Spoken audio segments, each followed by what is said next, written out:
Pernahkah kalian bertanya-tanya mengapa negara yang mengklaim dirinya sebagai rumah sepak bola justru seringkali terlihat seperti tamu asing di podium juara?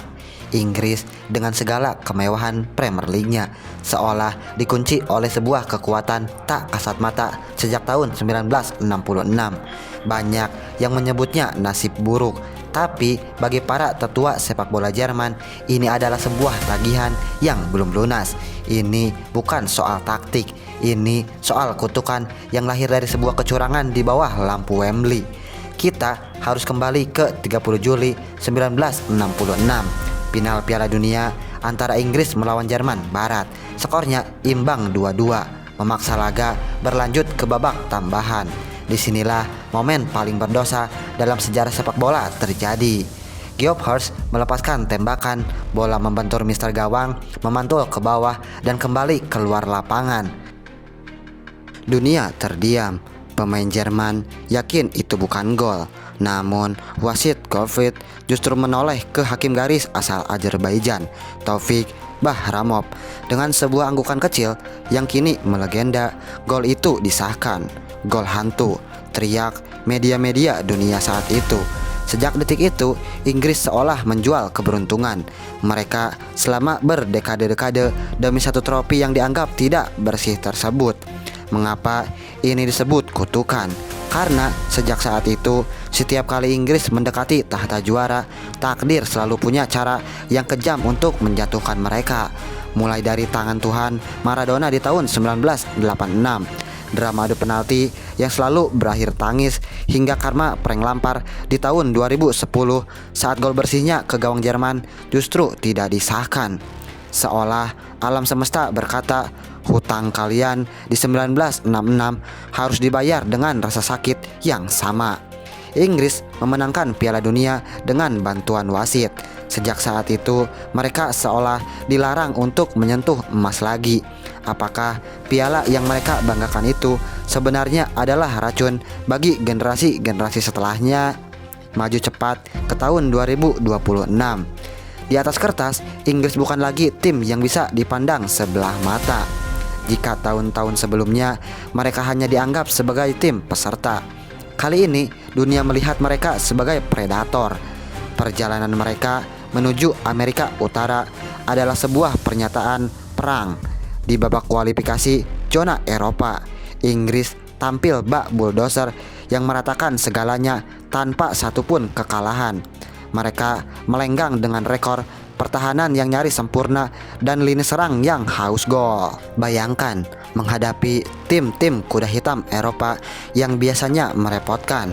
Inggris bermain dengan sangat dingin di bawah arahan taktis yang lebih modern dan berani.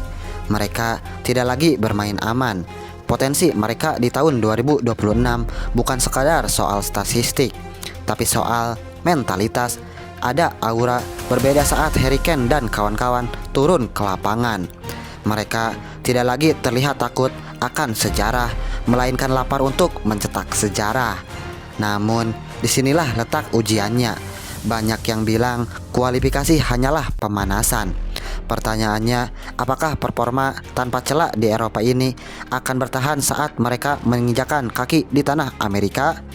Ataukah rekor tak terkalahkan ini justru akan menjadi beban berat yang membuat mereka terpleset saat ketemu raksasa Amerika Latin? Potensi Inggris di 2026 adalah yang tertinggi dalam 60 tahun terakhir. Tapi bayang-bayang kutukan 1966 tetap mengintai di setiap sudut lapangan.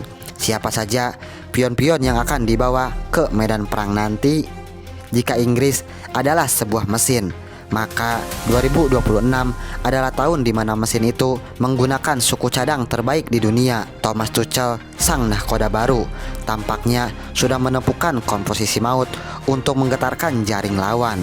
Di bawah Mister Jordan Pickford tetap menjadi pilihan utama dengan refleksnya yang seringkali menyelamatkan muka Inggris di saat kritis. Di lini pertahanan, duet John Stones dan Mark Guehi memberikan ketenangan. Sementara di sisi sayap, kecepatan Reece James dan Nico Orjelli atau Lewis Hall menjadi senjata rahasia untuk membongkar pertahanan lawan. Di lini tengah, inilah jantung kekuatan mereka. Declan Rice berperan sebagai perisai, sementara Jude Bellingham adalah sang konduktor serangan. Bellingham di saat ini bukan lagi sekedar pemain wonderkid, dia adalah monster lini tengah yang memiliki visi melampaui usianya. Di depannya ada trio kreatif Bukayo Saka, Phil Foden atau Morgan Rogers, dan Anthony Gordon yang siap menyuplai bola untuk sang predator Harry Kane. Kekuatan Inggris terletak pada 3 hal: kedalaman skuad, fisik, dan set piece. Kekuatan Inggris saat ini adalah kedalaman skuad. Saat negara lain bingung mencari pemain pengganti, Inggris justru bingung menentukan siapa yang harus duduk di bangku cadangan. Stok pemain sayap dan gelandang mereka melimpah ruah. Kekuatan Inggris juga kali ini fisik dan intensitas, karena rata-rata pemainnya bermain di liga paling kompetitif di dunia. Pemain Inggris memiliki fisik badak yang mampu menekan lawan selama 90 menit tanpa henti. Inggris juga memiliki eksekutor bola mati jempolan. Sejak era Southgate hingga sekarang, Inggris adalah raja bola mati.